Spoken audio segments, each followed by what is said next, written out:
अस्सलाम वालेकुम seventh class, क्या हाल चाल है? ठीक है आप लोग? Seventh class, as you know उस दिन हमने लेसन नंबर 2 का ये वाला पोर्शन और ये वाला पोर्शन किया था। उसके बाद हम नेक्स्ट पेज पे आते हैं। सी वाला portion, tick the correct option to fill in the blank in each statement, यानी राइट चॉइस को आपने टिक करना है।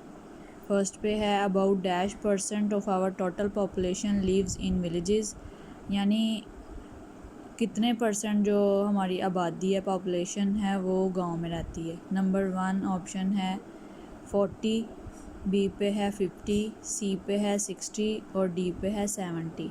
और डी जो है वो राइट चॉइस है, डी आंसर है, यानी 70% जो पॉपुलेशन है हमारी वो विलेजेस में रहती है। ठीक है। सेकंड पे है the population of our large villages is about dash 1000, कि हमारे जो बड़े गांव हैं उनकी आबादी तकरीबन कितनी होती है, कितने 1000 होती है, 3000, 5000, 7000 या 8। तो बी वाला जो है वो सही है, यानी 5000 राउंड अबाउट। 3 पे है the main occupation of the villager is, यानी जो देहाती लोग हैं उनका जो मेन जो पेशा होता है वो कौन सा होता है। नंबर 1 ए पे है माइनिंग, यानी कानकुनी, बी पे है कटिंग वुड्स, यानी लकड़ियाँ वगैरह काटना, और सी पे है रियरिंग कैटल, यानी मवेशियों को चराना।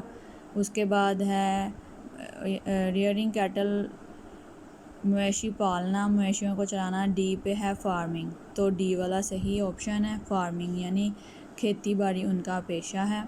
उसके बाद 4 पे है village women dash fetch water, only do house hold work, work in factories, work in the fields. तो डी वाला सही इसका आंसर है, वर्क इन द फील्ड, यानी जो देहाती ख़वातीन हैं वो अपने मर्दों के साथ खेतों में भी काम करती हैं। 5 पे the panchayat works for the dash of the people, health, education, welfare, house construction. तो इसका सी वाला ऑप्शन है वेलफेयर, यानी जो पंचायत होती है गांव की वो लोगों की बहबूद के लिए, फलाह के लिए काम करती है। अब नेक्स्ट पेज पे चलते हैं। डिक्शनरी स्किल्स, यहाँ पे सिर्फ आपको थोड़ा बहुत इंट्रोड्यूस करवाती हूँ कि डिक्शनरी देखने का जो मेथड है, यानी डिक्शनरी में से अगर आपने कोई वर्ड कंसल्ट करना है तो कैसे करना है। ठीक है। यहाँ पे इंट्रोडक्शन दिया जा रहा है। A dictionary is collection of words in one or more specific languages listed alphabetically with usages, definitions, pronunciation and other information. यानी डिक्शनरी का आपको तारुफ दिया जा रहा है कि डिक्शनरी क्या होती है। ये अल्फाज का मजमुआ होती है, ज़ख़ीरा होती है मुख्तलिफ़ लैंग्वेजेस में, यानी ख़ास लैंग्वेजेस में होती है, ख़ास ज़ुबानों में होती है, और अल्फ़ाबेटिकल यानी ABC के हिसाब से, और हर लैंग्वेज की जो हरूफ तहज्जी हैं उसके हिसाब से इसको सेट किया जाता है। उसके साथ वर्ड का यूजेज भी लिखा रहता है कि हमने कैसे यूज से करना है। उसके बाद डेफिनेशन उसकी तारीफ़ भी दी जाती है, प्रोनाउंसिएशन कैसे उसे हमने अदा करना है, और उसके बाद अदर इंफॉर्मेशन उस वर्ड के बारे में जिसे हम ढूंढना चाहते हैं उसके बारे में मुकम्मल डिटेल हमें डिक्शनरी में से मिलती है। ये आगे आपको उन्होंने एक एग्ज़ाम्पल ही दी हुई है, सैम्पल है ये, कि डिक्शनरी इस तरह की होती है। ठीक है। और आपने वर्ड कैसे सर्च करना है, यानी ए से अगर आपने वर्ड सर्च करना है तो आप ए वाले पोर्शन को खोलेंगे, उसके बाद अपना जो वर्ड है उसे ढूंढने की कोशिश करेंगे। ये देखें, एक वर्ड मैं आपको समझाती हूँ। अब जैसे ये एक है, ठीक है, यानी पेन, दर्द महसूस करना, ये जो ये वाला है ये सब उन्होंने इसकी प्रोनाउंसिएशन दी हुई है, ये आपको नज़र आ रहा है, यानी एक, ये जो EI लिखा है ये ए की साउंड होती है और क की के। ठीक है, एक। उसके बाद यानी ये वर्ड जो एक है वो वर्ब है। ठीक है। इसकी मज़ीद आगे फॉर्म जो है सेकंड और थर्ड फॉर्म ED लगा के बनती है, एक्ट, और ING लगा के एक्टिंग। ठीक है। उसके बाद इसका इंट्रोडक्शन 1 है to feel a dull continuous pain, यानी मुसलसल और थोड़ी पेन जो है महसूस करते रहना, ये इसका मीनिंग है। उसके बाद उन्होंने कहा है कि इसका जो एडजेक्टिव है एक्किंग भी होता है, एक्की भी इसका एडजेक्टिव है। ठीक है। और ये डिग्रीज एडजेक्टिव की एक्यर, एक्कीस्ट।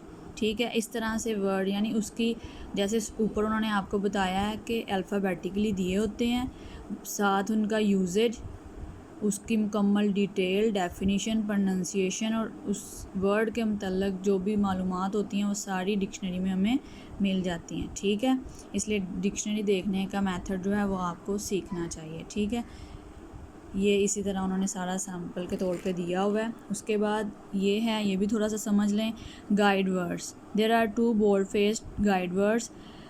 मुख्तसरन मैं आपको बताती हूँ कि गाइड वर्ड्स होते हैं जैसे ये, यहाँ पे ये वाला वर्ड जो है एक, और ये वाला एसिड रॉक, ये दोनों गाइड वर्ड्स हैं। यानी डिक्शनरी के ऊपर जो बोल्ड यानी बड़े बड़े हरूफ जो लिखे होते हैं दो टॉप पे, यानी पेज के टॉप पे जो 2 बोल्ड फेस्ड वर्ड्स होते हैं उन्हें हम गाइड वर्ड्स बोलते हैं। ठीक है, उसके बाद एंट्री वर्ड क्या होता है? एंट्री वर्ड्स वो होते हैं जो हमने ढूंढने होते हैं, यानी हमें किस वर्ड का मीनिंग देखना है या किस वर्ड की डिटेल हमें चाहिए, वो एंट्री होती है। ठीक है, ये एंट्री वर्ड्स हैं।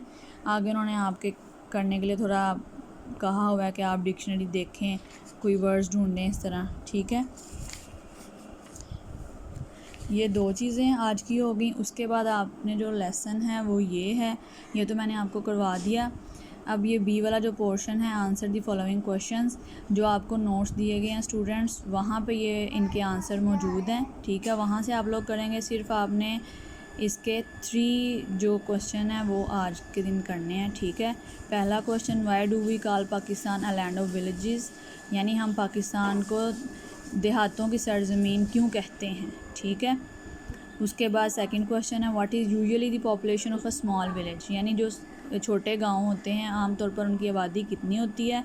और थर्ड पे है, what facilities are available in our villages, कि हमारे देहातों में, हमारे गांव में कौन कौन सी सहूलतें दस्तयाब हैं। ठीक है, ये 3 क्वेश्चन आपका लेसन है, ये आपने करना है, इसको याद करना है अच्छे तरीके से। ओके स्टूडेंट्स, अल्लाह हाफिज़।